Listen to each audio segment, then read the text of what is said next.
Philippe Desfossés, bonjour. Bonjour. Vous êtes le directeur de l'ERAF, le régime de retraite additionnelle à la fonction publique. C'est ça. 2015 a été une année mouvementée, 2016 n'a pas été moins. Quelles sont vos préoccupations dans le contexte actuel?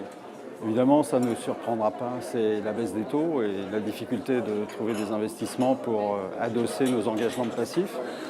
L'ERAF est un fonds de pension et on a des engagements très longs. Et donc, il faut trouver les bons investissements qui nous permettront d'honorer une promesse qui nous engage sur 50, 60 ans, peut-être même 80 ans au maximum. Alors, avant d'aller dans les différents types de placements que vous allez chercher, on est presque à la fin de l'année 2016. Si vous deviez tracer un bilan de l'année 2016, quel serait-il? Un bilan rendu très difficile par, encore une fois, l'évolution des taux d'intérêt. L'ERAF a procédé à une retarification du régime, qui était une mesure difficile, courageuse. On a abaissé donc en quelque sorte le taux d'actualisation minimum du régime, en réel à 0,9, je ne rentre pas dans les détails, mais 0,9 en nominal, l'OAT à 10 ans ne paye même pas ça.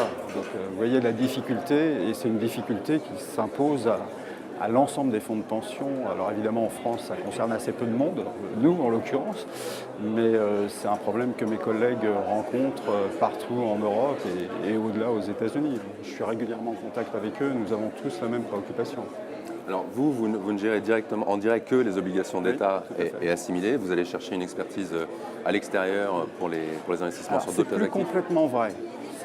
C'était vrai jusqu'au début de l'année dernière, puisque après de très longues années d'efforts, nous avons obtenu le droit d'investir en direct sur des fonds ouverts à hauteur de 2 fois 3% de notre bilan, ce qui est à la fois une marge de liberté, mais en même temps une liberté très limitée, puisque si je compare à d'autres grandes institutions, nous sommes nettement moins bien traités que d'autres acteurs de la retraite en France, que je ne citerai pas.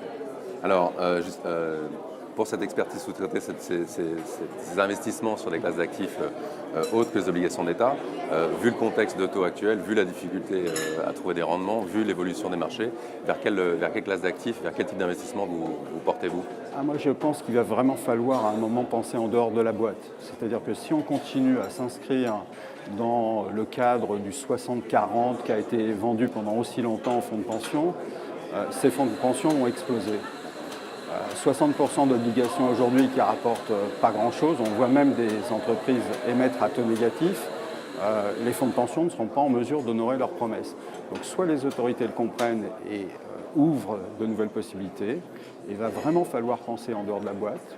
Nous avons nous-mêmes travaillé avec State Street sur une idée qui sera bientôt rendue publique pour essayer justement de rendre plus facile l'investissement, la réallocation des flux d'investissement des fonds de pension au financement des infrastructures, au financement de l'économie réelle, comme on dit, c'est-à-dire les entreprises. Parce qu'en bout de course, quelle est la meilleure garantie de payer des retraites à des gens qui seront encore là dans 50 ou 60 ans, si ce n'est notre capacité à investir dans l'économie et donc à générer de la richesse.